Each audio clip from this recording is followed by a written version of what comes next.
So just to let you know, I've gone ahead and I've set this up for recording. Please note that this call will be recorded for your viewing pleasure and quality assurance.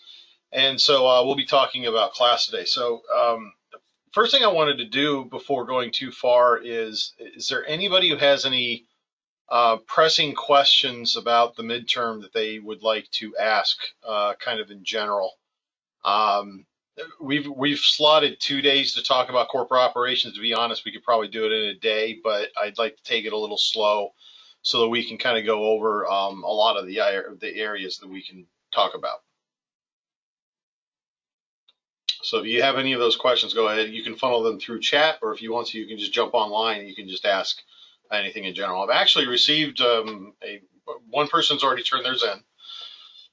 And I kind of took a look at it and looks good so far. So I'm pretty happy. So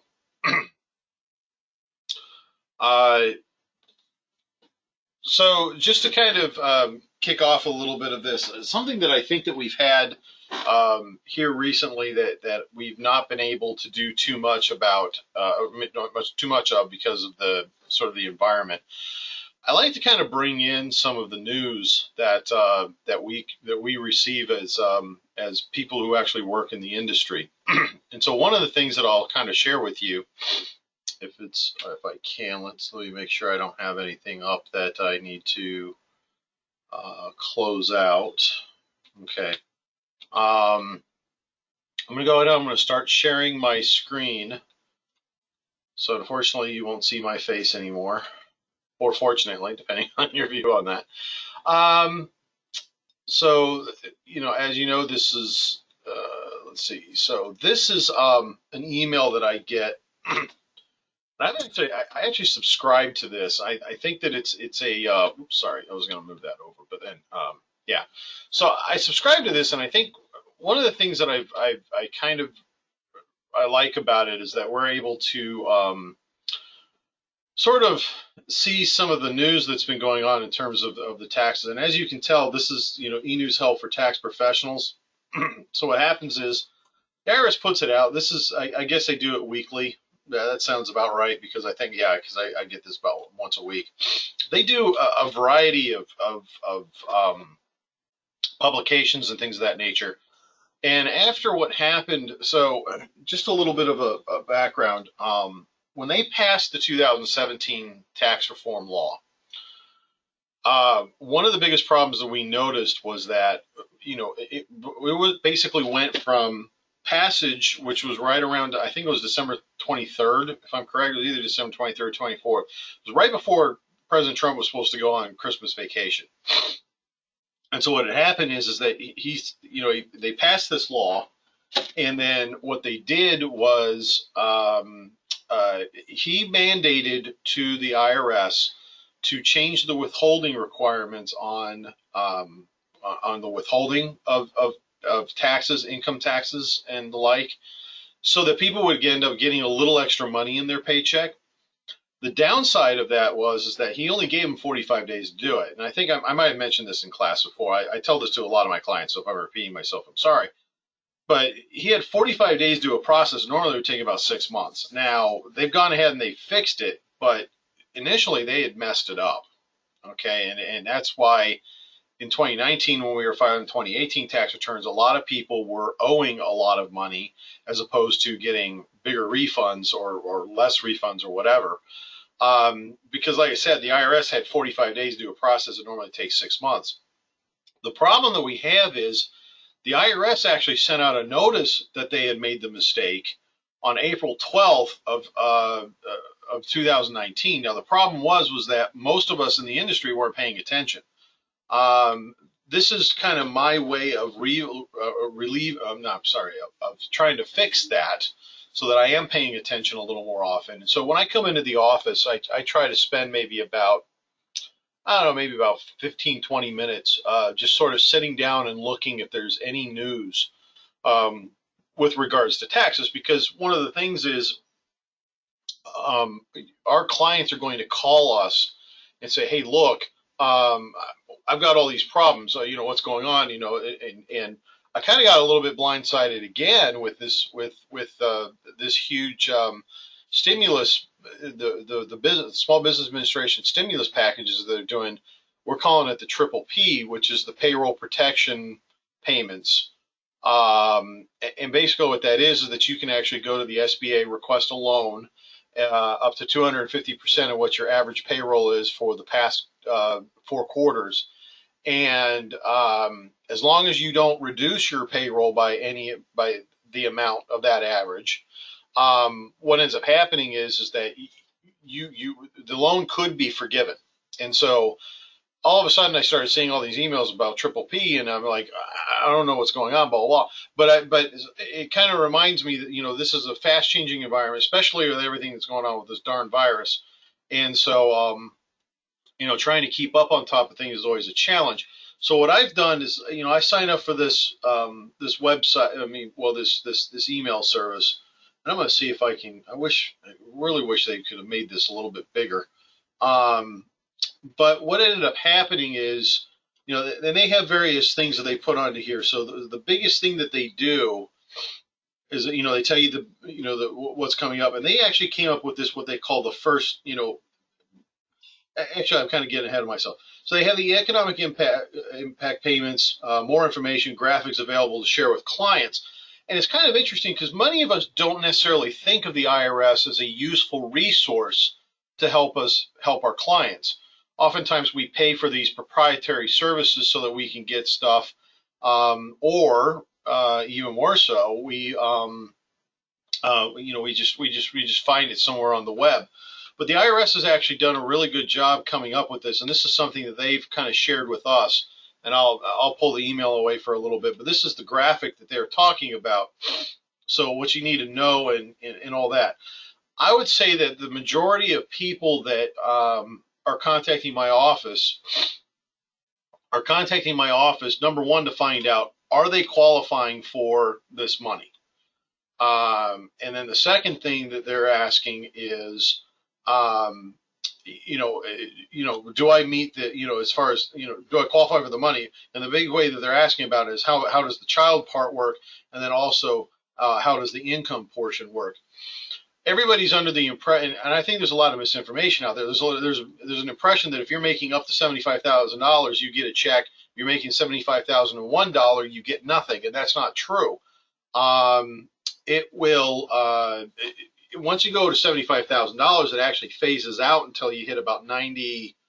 I want to say it was either 99. I think it was $99,000 is what it is. And so what ends up happening is that if say, for example, you're a single individual and you make, $85,000, you'll still get a stimulus check. You just won't get as much as somebody who makes $75,000 or less. This sounds like, and here in the Washington, D.C. metro area, I would say $75,000 is kind of a low number for some of the people that they're trying to target. If I were working as a senior accountant, at a big four, I'll be making more than $75,000, depending on, what industry I'm in and which firm I'm with and everything of that nature. But if I go out to, say, for example, my favorite example would be Abilene, Texas. Abilene, Texas, it's, $75,000 is a lot of money. Okay.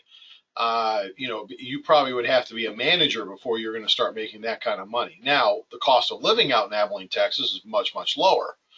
You don't need that much money in order to be able to live, which is one of the reasons why I think that, it's done. And normally when the IRS puts out these numbers, they have to go based on a national average, which in my opinion sort of penalizes, high cost markets, San Francisco, New York,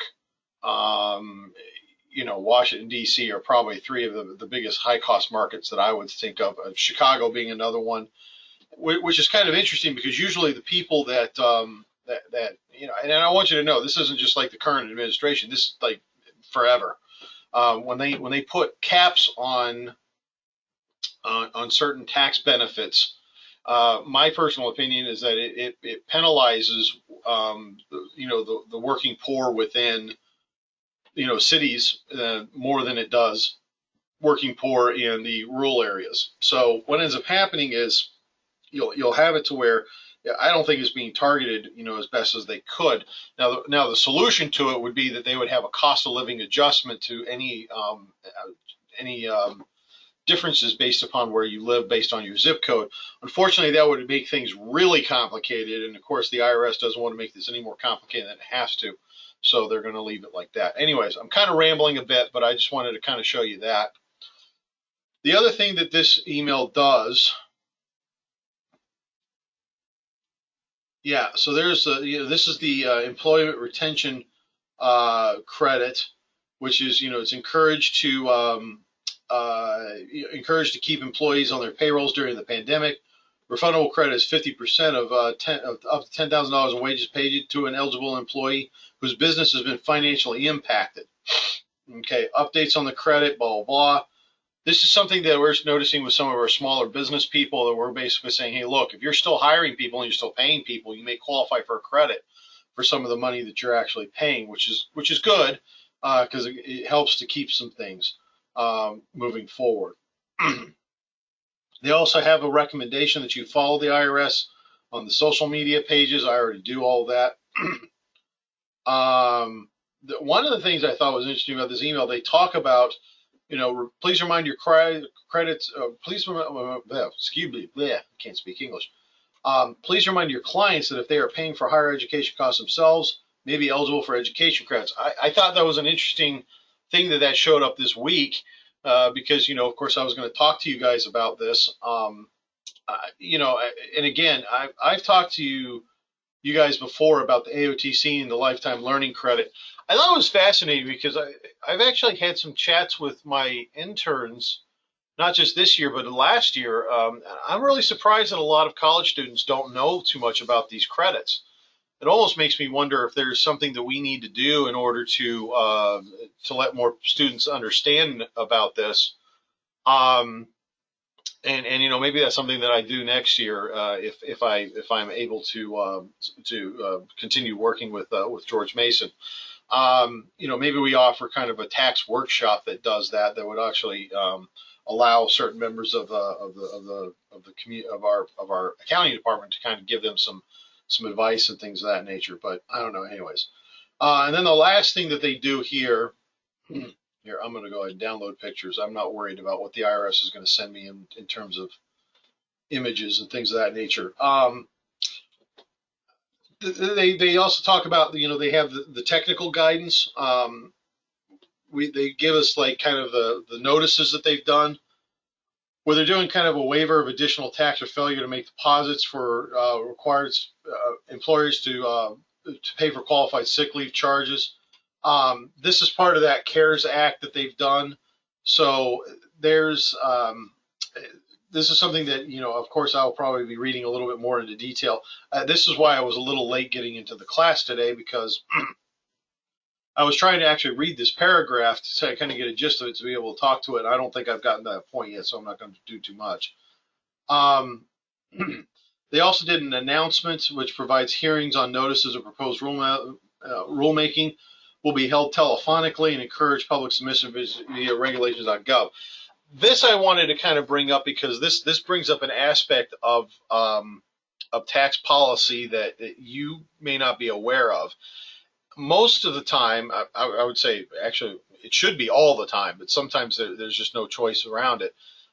When the government is going to produce a new form of regulation, a new form of certain policies, they're required to open it up for public comment. So normally what will end up happening is, we didn't really talk about this too much in Chapter 2, but I want to kind of bring it up. When they do regulations, there's three primary types of regulations that the IRS has. The first type that they have is the proposed regulation. The second is the temporary regulation, and then the third is the actual regulation, the final regulation. So the proposed regulation is usually what happens when they're like, hey, look, this law passes, and I think a very popular recent version of this proposed regulation would be a lot of the stuff surrounding the 199 Cap A, which is where they have the the 20% deduction for pass-throughs on their taxable income. I think it was very interesting because when you look at the um, yeah, so when they had a lot of the regulations that came out, they did a lot of proposed regulations, and part of the reason why they do that is they say, look, this is what we're going to do, and then we're going to open it up for public comment. And so you'll have people that they can go to this regulations.gov, and they can go there and they can say, hey, this regulation stinks me, and here's why. Here's the negative effects of it. And believe it or not, the IRS actually wants to hear this stuff, even though sometimes they're going to take a look at it and they're going to be like, okay, yeah, that's nice and wonderful, but we're still not going to change it. There may be some adverse impacts on a regulation that they're not aware of. And so this is kind of the way for them to receive some feedback in order to be able to learn a little bit about some of that stuff. So it's very important that when a big piece of regulation comes out, that we all participate with the IRS and say, look, this is what we kind of agree with, this is what we don't agree with, blah, blah, blah. And the IRS, I've actually seen in the past where the IRS has been willing to make adjustments to things. I remember when I first got into the industry, the biggest thing that they had was capitalizations. The capitalization of stuff, when to capitalize, when not to capitalize. And what was happening is that it was kind of a loosey-goosey, if it feels like a duck, talks like a duck, and walks like a duck, we're going to treat it like a duck. The problem is that what feels, walks, and looks like a duck to one person may not do that to another. And so the IRS tried to put some hard guidelines into it. And based on some of the blowback that they got from some of these, they ended up going back to the drawing board and trying to, change some things up a little bit more. So that's usually what happens with a proposed regulation. Now, if a proposed regulation comes out, you're allowed to follow those proposed regulations, provided that you make a note of it in your file. So if the IRS ever comes back to you and says, "Why did you do this?" you could say, "Well, we were following proposed regulation 1.469-2, blah blah blah, whatever." So that's kind of one of the things. Then they have the temporary regulations. This is where the IRS is going to put out something and they don't have an intention on making it permanent, or it may be some new policy area that they're just like, look, we're going to get something out there so that people can follow something, and then after they get done with after they get the temporary regulation out and people follow it for a little while, then maybe they're going to put out proposed and final regulations on a topic. It could also be something that just doesn't need that much time. Maybe it's a policy that is only required to be set up for the next 2 to 3 years, because the provision of the law is that it's only going to be in effect for 2 to 3 years. So that's another reason why they might do some temporary stuff. And then you have the final regulation, which once they've done the proposed regulation, they receive comments on it, they go back and they actually will finalize it. And then, of course, finalized regulations within the tax court system have the effect of law. Generally speaking, as a tax practitioner, obviously, and we talked about this in the first section, where we have kind of the pyramid hierarchy of things, where we had, the top of it, of course, being tax treaties. The second of it is being the Constitution. The third of it being, the laws that they actually pass. And then, of course, you have within the IRS's structure rules, regulations, and all that sort of stuff. Part of the reason why it's important to kind of understand that is if you're going to, if you have an area of conflict, for example, if you have an announcement that comes out that says, hey, announcement 20, we'll say 2020-6 tells me that I'm allowed to take a certain tax position, but we find out later on that it's in direct violation of a regulation. Well, technically you're supposed to follow the regulation because regulation has a higher authority than an announcement does. And generally when the IRS puts out an announcement that has that kind of a conflict, what will happen is everybody will raise their arms and scream, and then the IRS will come back out and say, oh hey, yeah, we goofed. We're going to change that announcement to reflect this, mea culpa, and move on. So that's kind of the way that those things, work out. Again, this is something that, if you have even if you have a remote interest in tax, I recommend getting on board with this, because maybe this won't happen too much at the staff level. To be honest, when you apply for a staff level position, people don't really expect you to be following tax policy and figuring out what's going on in the tax industry. It could be a way, however, to really impress your job interviewers. For example, if you're applying at, say, KPMG, and you're trying to go work in the corporate area, and you've noticed that they've been putting out a lot of information about some corporate guidance or whatever, and you bring up that you know it. What it definitely shows to the employer is that this is definitely a passion of yours. A big problem that we have within the tax industry, especially at the staff level, is most staff have no clue whether they really want to do tax or audit. I mean, they kind of took a class. Maybe they have a professor that they really liked, and that professor has made them so happy that they're like, that's what I want to do with my life. They get into it, and they do it for about 3 months, and they're like, this sucks. I don't want to do this anymore. That's actually a very big concern that we have. In fact, here at my office, I had an employee that I said, I'd like to bring you on as full-time staff, but I can't do that because you haven't done tax season yet. I want you to know what you're getting yourself into before you decide I want to go this route or that route. And so we kind of did that, and that's the biggest hurdle that they have. Now, many firms will solve this.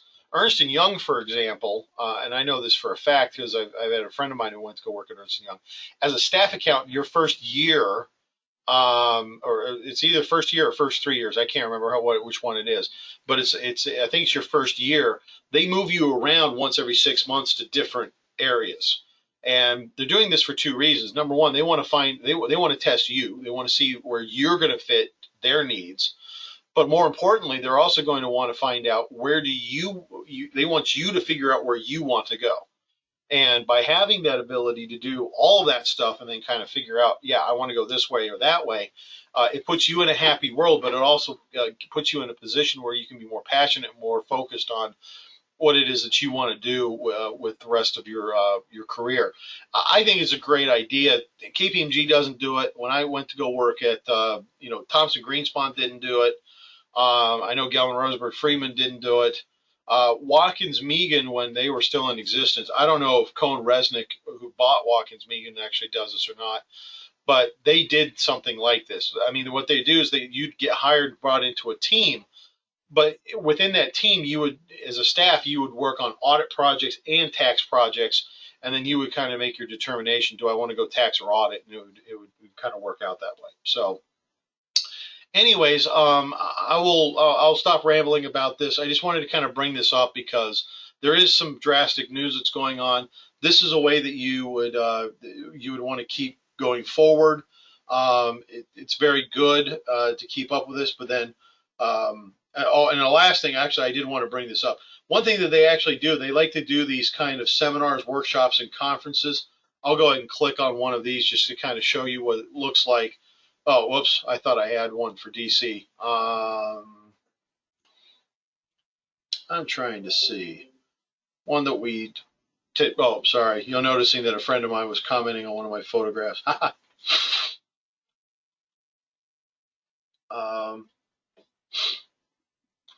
Let me see. I want to say let's see. Do they have anything in New York? Actually, New York, they probably are canceling everything out there too. All right, so this is one thing that they'll do. Um, they basically have practitioner liaison meetings and seminars. The international information reporting and the Irish examinations offshore. This actually, for me, would be a very interesting thing to attend. Obviously, it's been postponed most likely due to the COVID outbreak. But one of the cool things that I really like about this is it allows us to be able to go and attend these seminars. Again, these are free. Sometimes one of the biggest problems that we have in this industry is finding free education. So that's something that would be kind of important for us to be able to get done. But more importantly, you can find some really good stuff on some really neat tax topics, especially that of highly interest to the IRS. So one of the things like I said, this is something I would be very interested in attending. But you can also find some other ways to take a look at some of these other coursework. Let's see if they got anything for Virginia. I think most of the Virginia stuff last time. I was going to say, I thought last time I looked, there wasn't anything there. Here's why I'm kind of bringing this up. Okay, and I'm sure Maryland's probably got nothing either. I'm bringing this up for a couple reasons. Number one, it's a free way to go get some education about a particular topic that you might find interesting. The second thing that I'm bringing this up is, who do you think most oftentimes attends meetings like this? It's going to be partners, it's going to be tax managers, and it's also going to be individuals who might make hiring decisions. Okay, if you go to some of these seminars that, like I said, they're all free, you don't have to pay in order to go, you might actually be able to participate in some of the discussions that they're having with, that's going on in their class. I mean, that's going on in the industry. But at the same time, you might also be able to do some good networking for people who actually do that kind of work. So if maybe it's not important as much as a staff, but maybe it's more important that, as you start growing into this industry, you want to be attending these kinds of things because this is a community, and fair or not, whether you like it or not, or want to hear this or not, life is not always fair, and oftentimes the person who gets hired is the person who's known. So that's all I've got to say about that. So, okay, so today we're going to talk about corporate operations. This is where we sort of, we really are going to be bringing up sort of this is a big shift. Obviously, we used to talk about individuals, and now we're talking about entities. Now, corporations, the unique thing about corporations is it's one of the few entities where there's going to be an entity level tax. I mean, some other entities are also going to have entity level tax, obviously trusts and things of that nature. But the corporate operations, they're, other than making an S election and then having it as a flow through, there's really not much too many opportunities for this for the tax to stop at the entity level.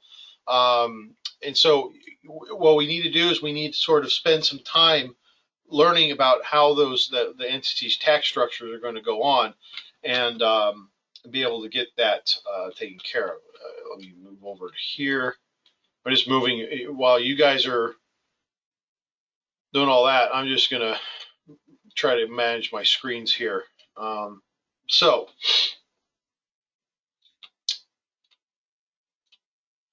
So we've already got the learning objectives. Okay, so corporate versus individual tax. The corporate tax formula really isn't that much different. The biggest difference that we have is that you have, like we talked about, we have this AGI, which is the adjusted gross income. You have deductions for AGI and from AGI. And I like I said, I don't like to use for and from because I think it's too confusing. We call these above the line deductions, below the line deductions. In individual tax, we actually bifurcate these out. One of the nice things about corporate taxations is there is no bifurcation. Deductions are you're going to get your adjusted gross income. I mean, we're not going to call it adjusted gross income. It's going to be your taxable income is going to be after all deductions. And this causes some good stuff for the corporations, but also causes some negative stuff for the individuals. One of the biggest complaints that we've had. So, for example, I'm an individual and I file a tax return and I get a refund. Is the refund of the state taxes? Well, first of all, is the refund of the federal taxes going to be taxable income to you? And the answer is no, because you never get a deduction for federal taxes.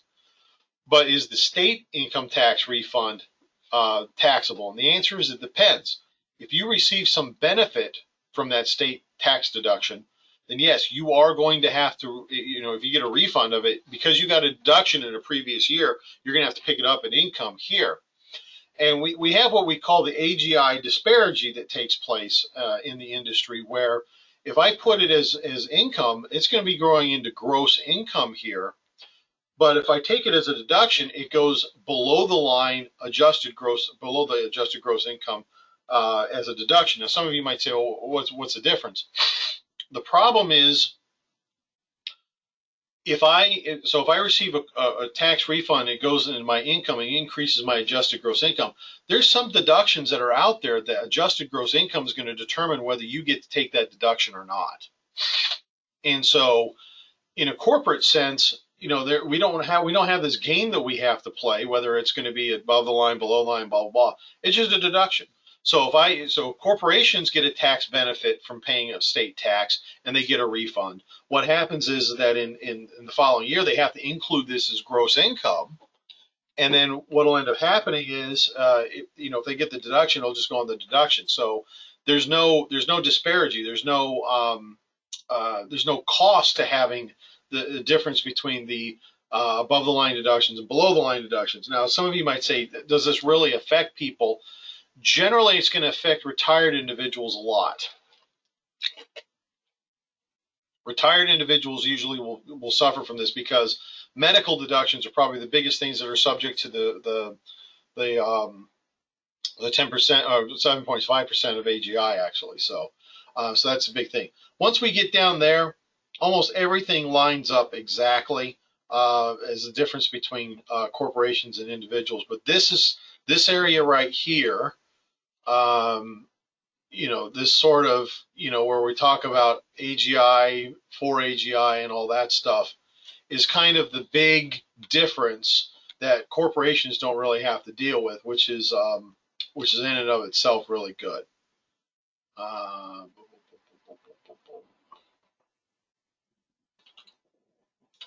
All right, so the book, The Tax Differences. Okay, so this is where I'm going to start I want to show you guys something here. There's two things that kind of need to be looked at here.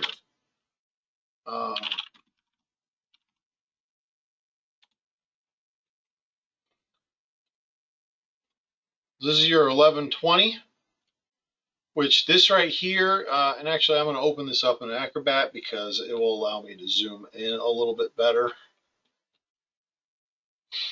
And so this is your 1120. This is a corporate tax return. Any corporation in the United States has to file one of these. Now, I want to draw your attention, and I'm going to shorten this up, shrink this up a little bit. So this is the computation of tax and payments, your Schedule K, which has some additional questions. This is your Schedule L. Now, Schedule L is your balance sheet. Now, the most important thing I want you to understand here is this right here. Balance sheet per books. I can't tell you how many times I've worked at a corporate at a company that is basically not that doesn't do that. I have a client right now who hired me, and one of the reasons why they hired me was because when they went to go apply for their loan at the SBA said, your balance sheet doesn't tie to your balance sheet per books. And they said, well, that's what the CPA did. They said, yeah, well, the CPA did it wrong. So she ended up firing them and hiring me to do it. Now we're doing a compilation for her and a tax return. So it's actually a good thing that you kind of follow the way this is. I do know that there are some prominent tax firms that do not do this. They'll put the balance sheet as a tax balance sheet, and then they don't really do too much with regards to this M1 doesn't really change all that much. I'm not gonna try to dump on firms that I disagree with in terms of how they handle things. One of the firms that I worked at, there was an IRS person that told us that it didn't really matter that much. I'm not so sure I agree with that, but again, intelligent people can disagree. Because what will happen is that the way that the overall structure goes, you have your 1120 here, which is going to report your taxable income and your expenses per tax. In other words, what will happen is that you're going to report all of your income as taxable income or taxable deductions. That's how you're going to do it. But then you're going to have this right here, the Schedule L is going to report your balance sheet per books. Now, as you could imagine, as an accountant, what I do on one side, I have to do to the other. But if I have a balance sheet per books and I have an income statement by tax, there's going to be some differences. And so how do we resolve those differences and how do we report those differences? We do it by you filling out this thing called a Schedule M1. Now, the M1 is used for small organizations. And then you have this other thing called an M3, which is used for larger organizations. Now, if you go work at, let's see if I can pull up an M3.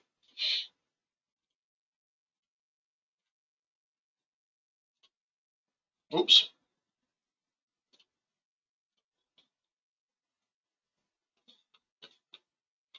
So here's your M3, and I'll kind of shrink this down. If I have to fill out something this big or something this big, which one am I going to prefer to fill out? Obviously, the smaller, because obviously I want to do less work and accomplish the same thing.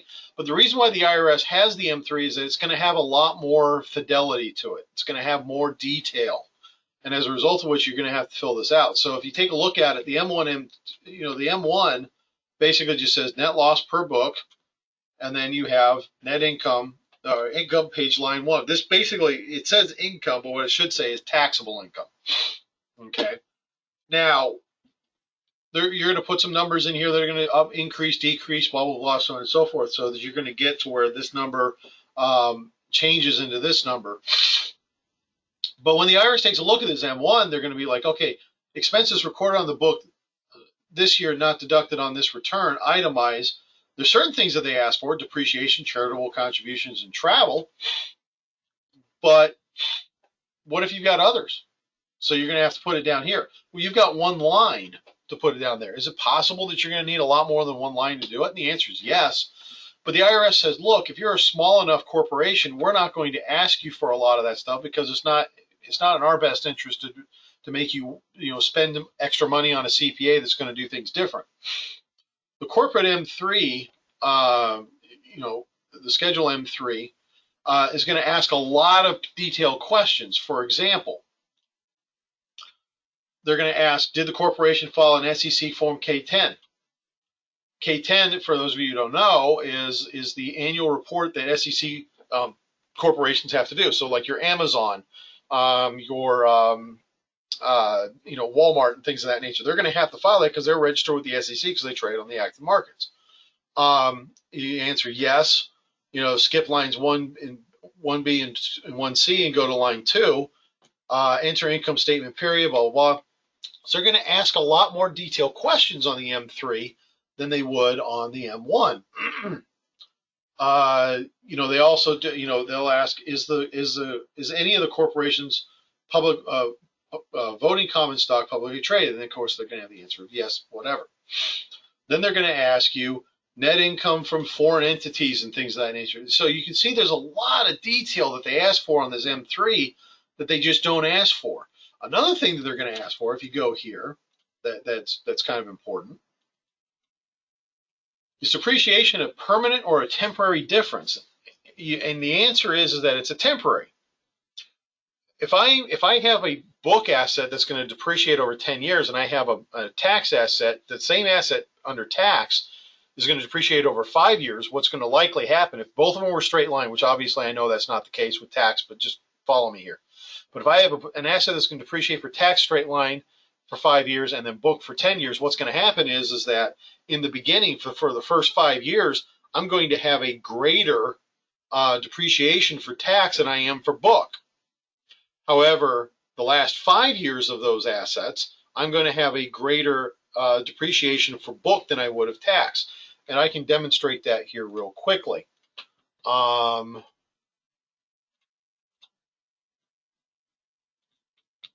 So here's like an Excel sheet. We'll say that I have an asset for 25. Oops. I can't type, it's in my life today. $25,000.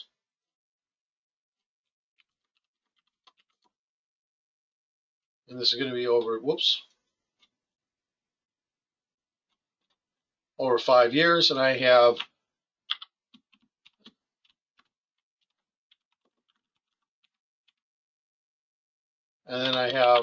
tax. Oops, sorry. Let me do this. Book and tax. And like I said, it's going to be a 10-year asset and then a 5-year asset. Okay. So what I would end up doing is I would take this $sign divided by 10.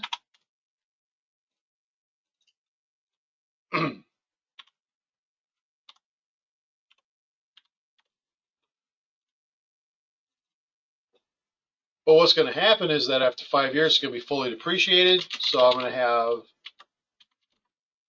zeros. So difference.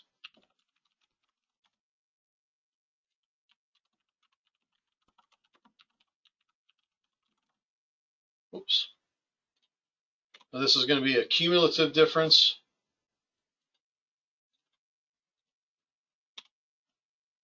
Equals this minus this.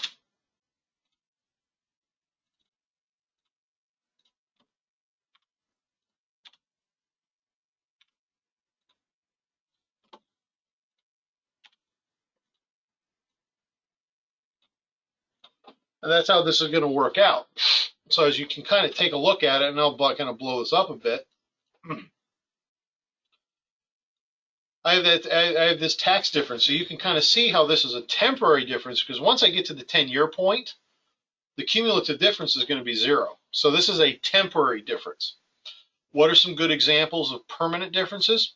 Very good example: tax deductibility. I'm sorry, the taxability of tax exempt interest. So if I'm a corporation, I've got a little excess cash, and I decide I'm going to go buy some local bonds. I'm here in Virginia, so maybe I go buy some bonds in Virginia to go support some school districts that I work with. What ends up happening is that that's tax exempt income.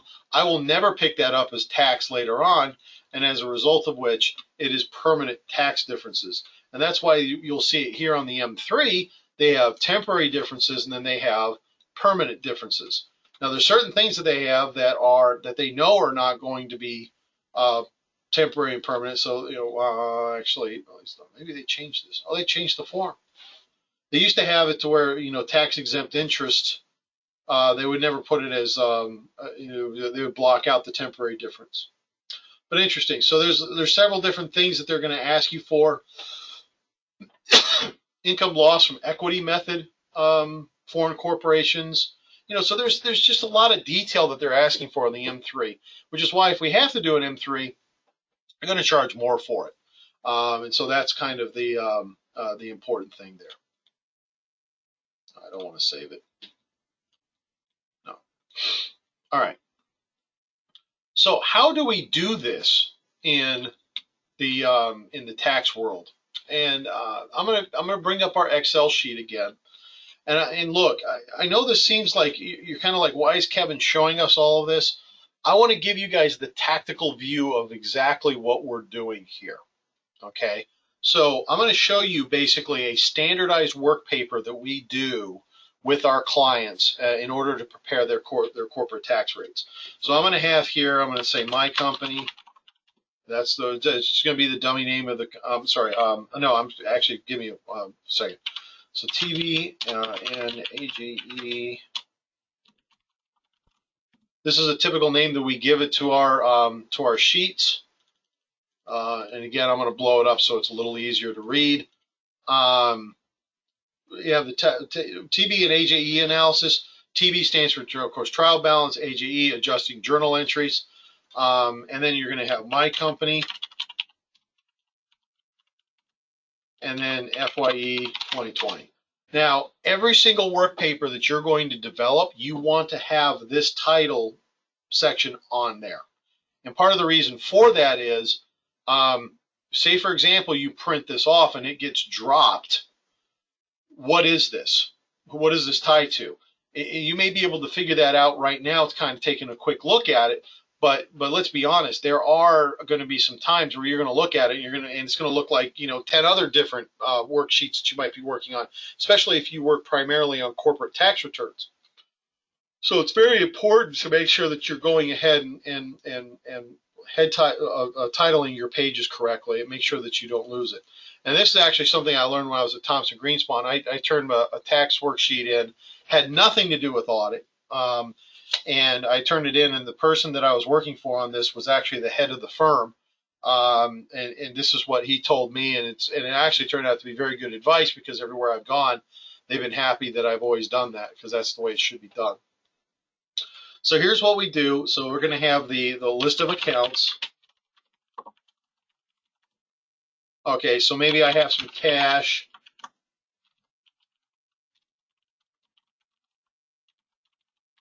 So I have some accounts receivable.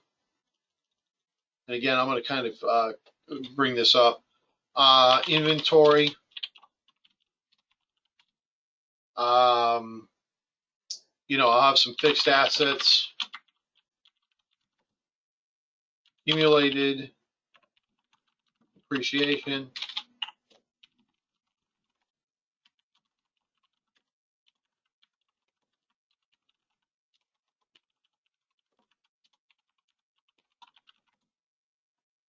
Actually, I want to put some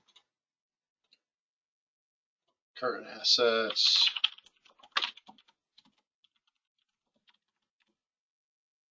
Let's see. We'll have notes payable. And actually, let's do it this way. I'm going to move this over, and I'll explain why later on. And then we're going to have, we'll say this is a corporation, so we'll have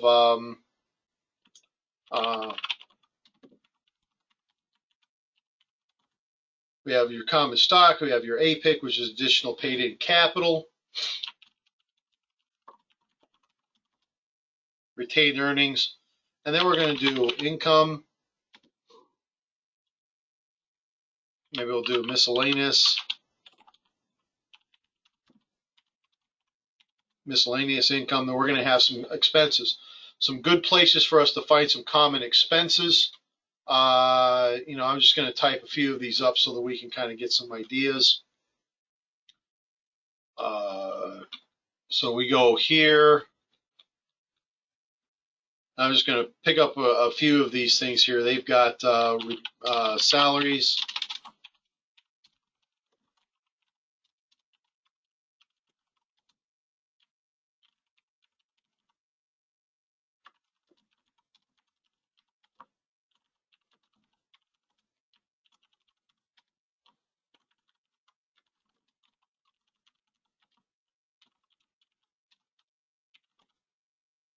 Interest.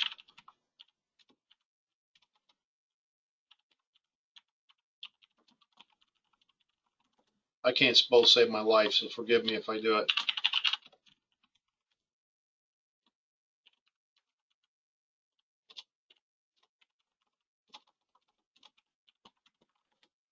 Advertising, and then we'll just call it. And we'll have other deductions. And I always put it down on the bottom here, an account called non-deductibles. I want to put tax. I don't normally put tax when I do this for that, but I'm going to put tax there this time just so that you guys have an idea. So we have a list here of some accounts. I'm going to go ahead and I'm going to double click on this so we can go ahead and expand that out. This is going to be the list, so I'll do some formatting just so that we kind of list that out. Now you might say, Kevin, why did we have this column here? The reason why I have the column is because I'm going to have the account number. Now, why is this important? Because I'm going to teach you guys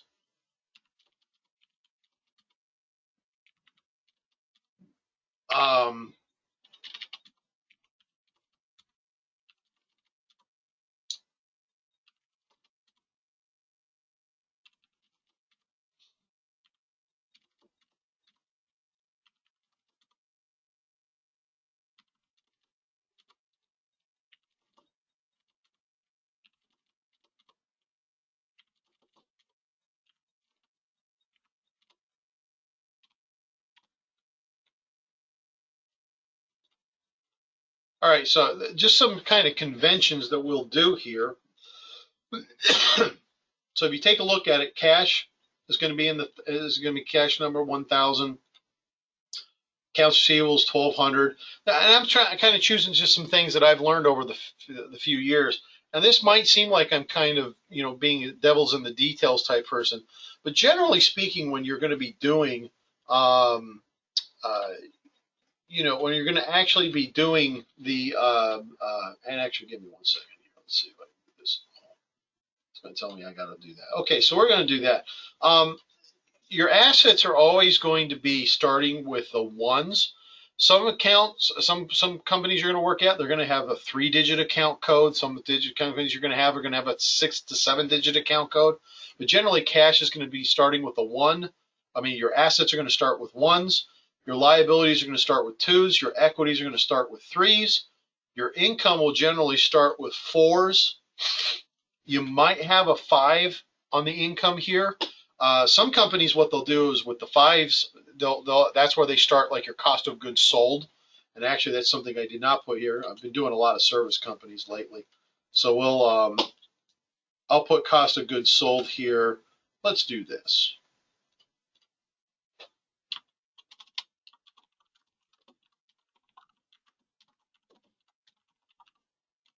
We'll call that 6,000. I might put a couple other things in here. Purchases.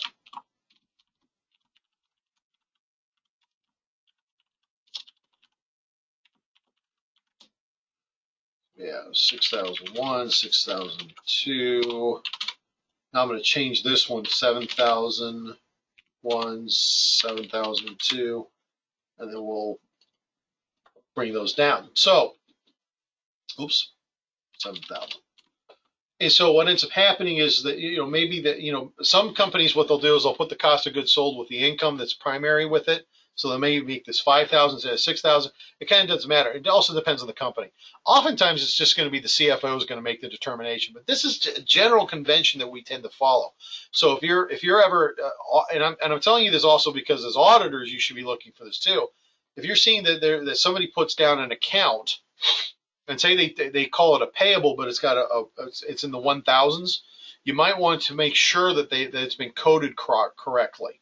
And sometimes what we do with our clients that actually they find to be helpful is that we'll go to them and say, hey, look, you're looking at all of this stuff. We notice that there may be some things that are not being done correctly. And some of you might say, well, does it really matter about the coding? And the answer is generally not too much, but it kind of helps with situational awareness. So if I'm looking at a 1,000 code and I see that there's a credit balance, I know something's probably not correct. If the cash is in a credit balance, probably they've overdrawn their bank accounts and things of that nature. And so it just kind of works out that way. Okay, so the second thing that we're going to do here, we're going to have the unadjusted TV numbers. Okay, so the unadjusted TV numbers, basically what that is that we just kind of take whatever accounts that they have at the time. And I'll just kind of throw in some randomized numbers here. Actually, we'll talk a little bit about. I want to build this a little bit later on off class. I don't want to spend too much time on that, but I'm going to give you kind of the overall general format. And then when we talk on class on Thursday, I'm going to go into some more specific details of how we would actually deal with this. But then you have here the unadjusted trial balance numbers. I'll have some numbers that we can do with this. Then we have AJE1, AJE2. Blah, blah, blah, so on and so forth. And this is where we're going to be doing our AJEs. Maybe I make about 8 of them because usually what will happen is most of your clients won't have made all the adjusting journal entries they need to do. Then you're going to have the listed trial balance.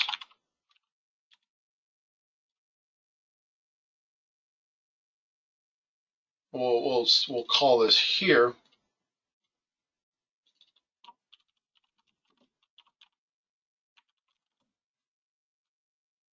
All right.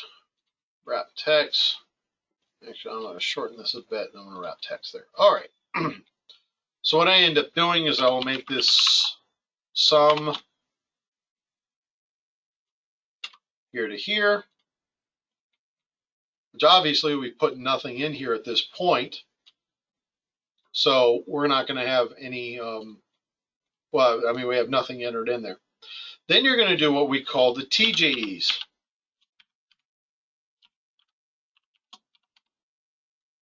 And you'll probably have about 4 or 5 of these. I'll make 5.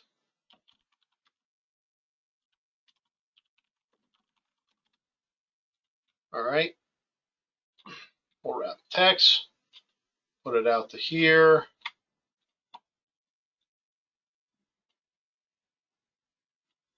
Make that a little bit more. Yeah, that's good. And then I'm going to make this equal to sum of all that.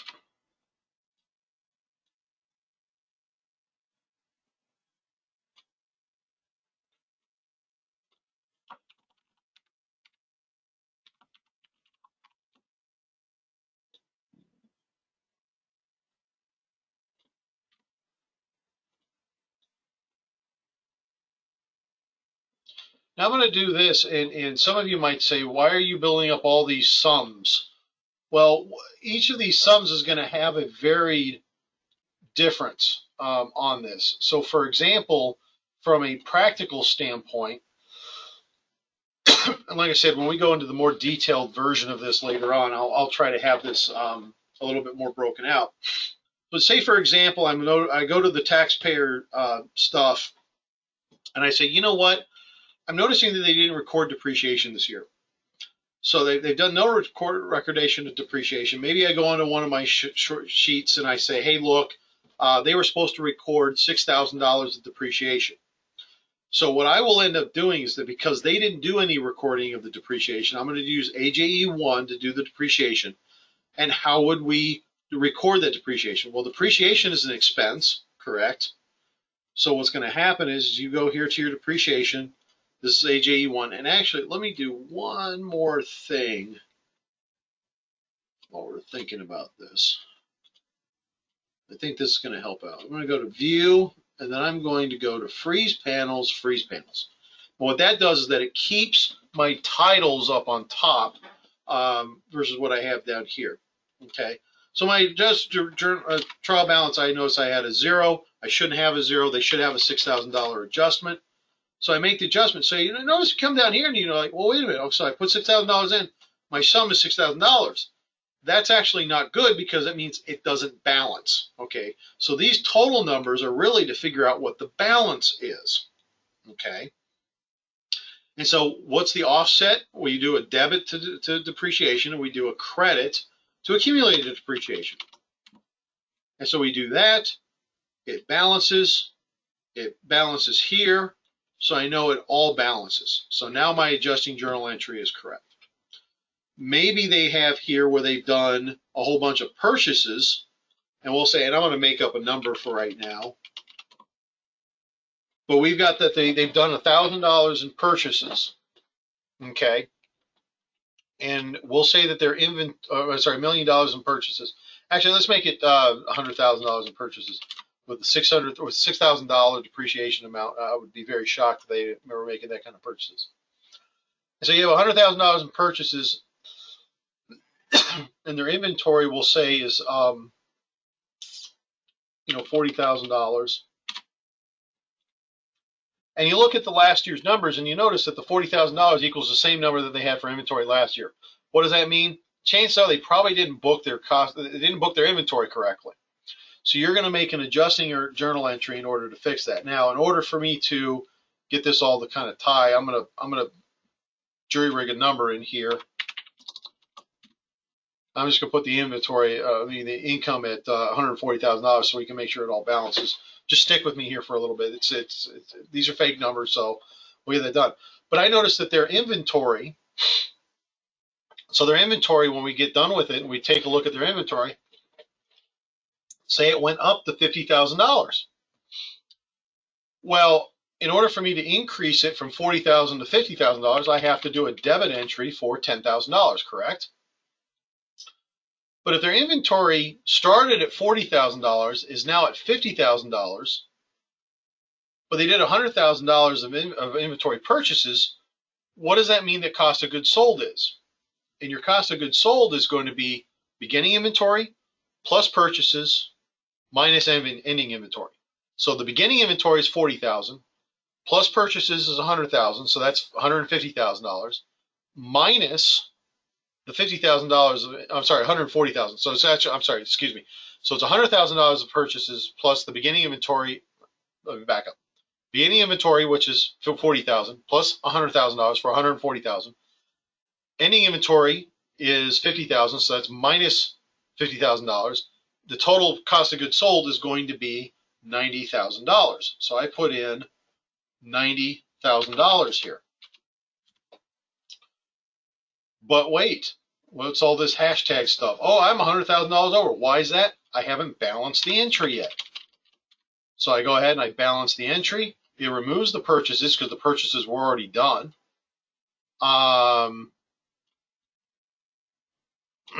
And so now my journal entry actually balances. So I know it balances, and I have closed out the inventory. My inventory equals 50,000 like it's supposed to. Purchases has been removed, and cost of goods sold has been recorded at $90,000. This is how when we get our clients' books, more often than not, especially when we work in the sort of in the small accounting world, what ends up happening is, when I say the small accounting world, we're talking like the small business world. Oftentimes they don't have accountants working on their books. They're actually taking care of the books all by themselves. As a result of that, we're kind of the front line of defense in order to make sure that their books are actually tying up. So when you work at a smaller firm, for example, a local firm or even some regional firms, you're going to spend a lot of time taking the books that they have and making a lot of adjustments to it. Now, how much are you going to make in terms of adjustments? Each client's going to be a little different. Sometimes if we get close enough for government work, we're going to just leave it at that. And if sometimes we get it to where it's, some clients we're going to spend a lot more time on, but oftentimes it's going to be a function of how much they're willing to pay us. So if I have a corporation tax return and they're paying me, say, $2,000, which is on the low end for a corporation, I'm probably not going to spend much time fixing their books, as much as just making sure that we get things that kind of work out. I'm not going to go through their general ledger and nitpick on every single expense that they have to make sure that it's been classified correctly. But if I have a client who's paying me $10,000 to do their tax return, I'm probably going to be going through their general ledger and I'm going to say, hey, look, you have a whole bunch of stuff under repairs that should not be under repairs. It should be under office expense. And I'm going to help them fix their books for them in order to make sure that they're accounting for things correctly. Now, I know that it sounds a little weird. Why do I judge things based on how expensive the client is? Time is money in this industry. And the more time that I spend on something, I should be making money off of that. And that's kind of why we're here. And so, we need to be able to get that done. Obviously, we're always going to do the right thing. If I go in and I'm looking even at my $2,000 client, I notice they have a whole bunch of travel expenses, and all the travel expenses have a whole bunch of visits to restaurants. We're going to pull those out and put those into medical meals, and that's because there's a huge tax effect of that. So we're gonna look for things of that nature. But I'm not going to go in and basically say, hey, look, you have something recorded under office expenses should really be office supplies. I'm probably not going to do that for my cheaper clients because, first of all, it's not going to change their tax return, and number two, they're probably not going to see the value in any of that anyway. So it's kind of that give or take. Okay, so we've gone ahead and we've made a few adjusting entries here in order to fix their books. And I'm going to talk to you a little bit about the tax journal entry. You might say, well, Kevin, why would we be looking at tax journal entries versus adjusting journal entries? What's the difference? Adjusting journal entries are to fix the accounting of the company. So the client is giving you their books. You look at it. It's wrong. You want to fix it. That's where the adjusting journal entries go. And usually when we get done with the engagement, we're going to hand the adjusting journal entries to the client and say, look, these are your adjusting journal entries. This is how you're going to treat things. Okay, fine, no problem. Then I'm going to go to the tax journal entries. Okay, tax journal entries, for the most part, what a tax journal entry is going to do for you is that it is going to correct book income to tax income. And when I say correct, I don't mean that the adjusted trial balance is wrong. It's just that it is not correct for tax. It is correct for book. It's correct for GAAP. It is not correct for tax. So I go to my thing and I notice depreciation is at $6,000, but I pull up a report and one of the things that I do in our system, I can't show you on this because I'd have to log into the server. It'd take too long. But there's a report that we can kind of pull that will tell me the difference between book depreciation and tax depreciation. And say, for example, this client has a book depreciation of $6,000. But part of this is some brand new equipment that they bought that they get to expense immediately. Remember, we talked about this in the past section where there's some 179 expenses and then there's 168 subsection K expenses they can take immediately. And so what ends up happening is I say, okay, fine. I take a look at it and say their tax depreciation is actually $15,000. It's not $6,000. So to raise it from $6,000 to $15,000, I would have to add $9,000 of depreciation. Okay, and you'll notice it doesn't balance immediately. Why? Because I have to adjust accumulated depreciation by the exact same amount. Now, there's two ways you can do this. You can actually hard code it. I always like to formula things, so I'm just going to say the negative of that.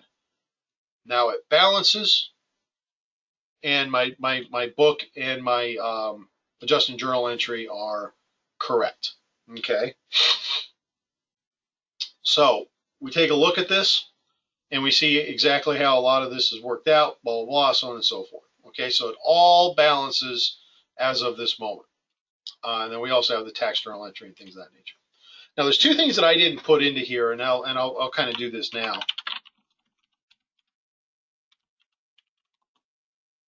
So we're going to put the sum of everything that's here. It's going to equal the net income. We do the same thing for tax.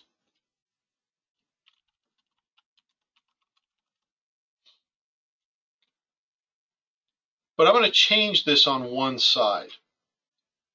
Remember, if it's non-deductible for tax, it's not a tax-deductible item. Now, what's a good example of that? I'm going to put, actually, let's do this here.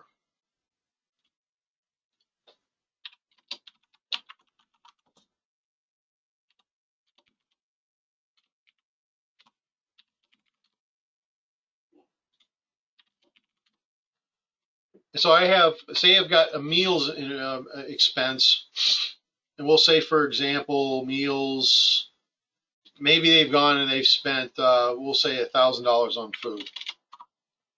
Okay, just to kind of get some things here, we'll say the accounts payable is negative $1,000. Okay, so they've spent $1,000 on meals this year. Okay, and actually that kind of gets to me right there. All right, so they spent $1,000 on meals. Is meals a perfectly legitimate expense in business? And the answer is yes. Okay, I take clients out to lunch all the time. Clients take me out to lunch all the time. We talk about business over food. The IRS has made a rule that basically says you can do that.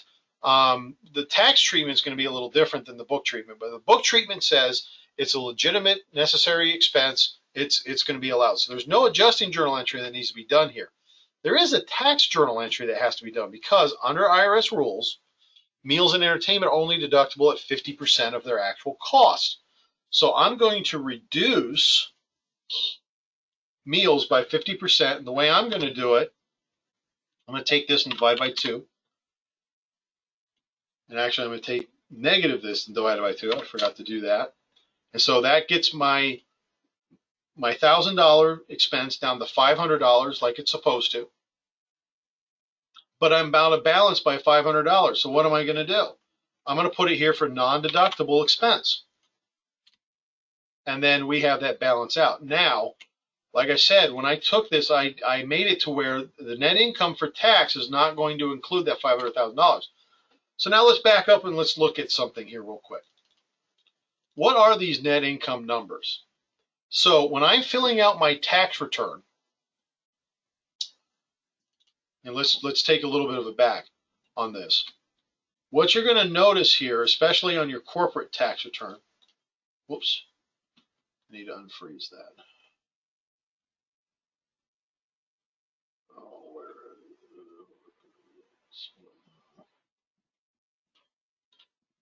don't unfreeze that just a little bit.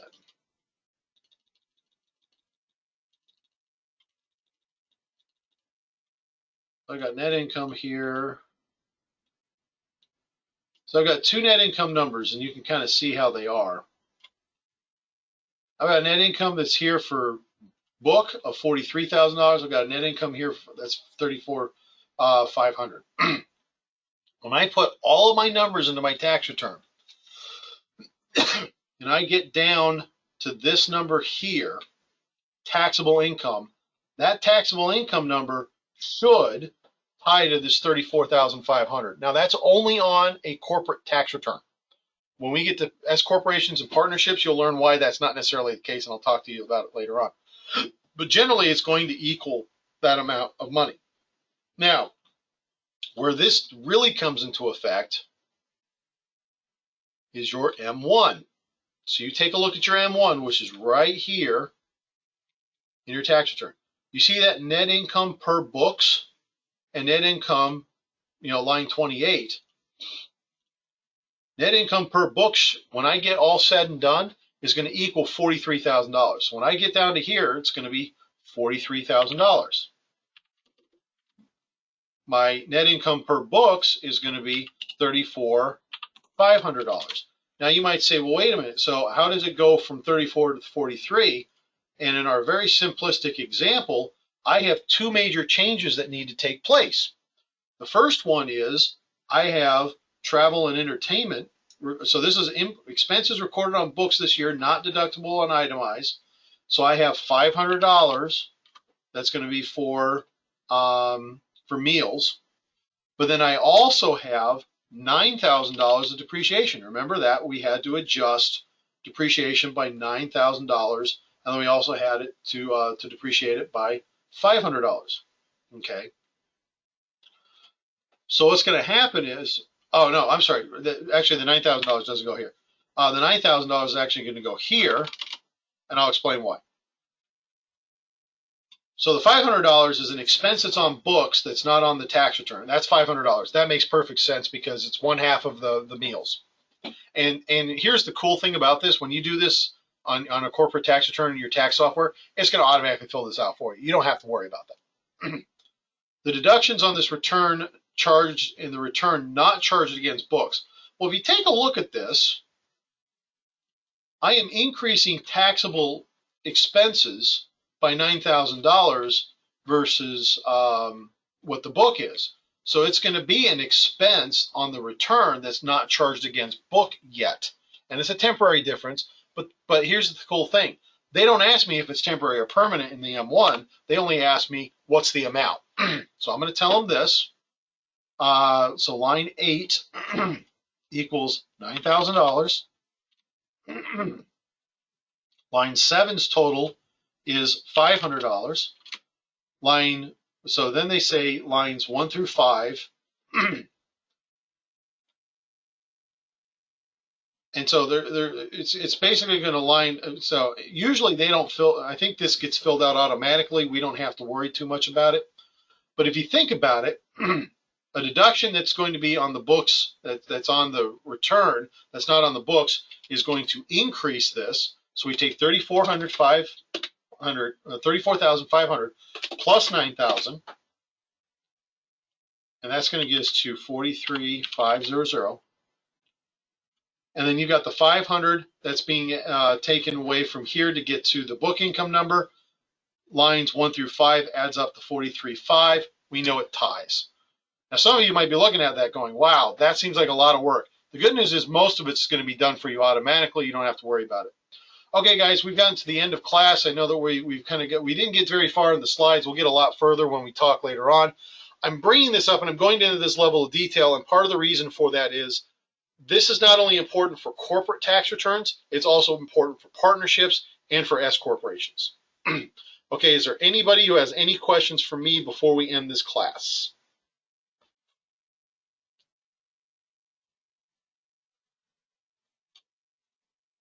I see nothing in the chat class.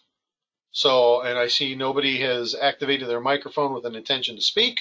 So we'll go ahead and we'll end class at this point.